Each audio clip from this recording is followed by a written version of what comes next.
Use construction lines and rays as references for other objects.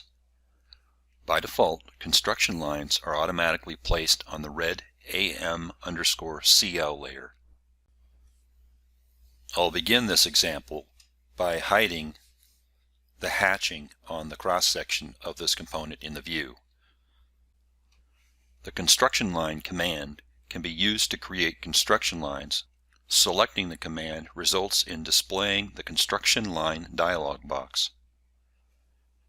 You can select the desired construction line type from this dialog.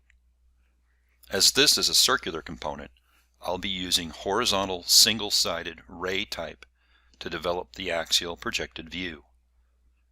Now I'll simply select the contour edges of all of the features that I'd like to be represented in the adjacent view.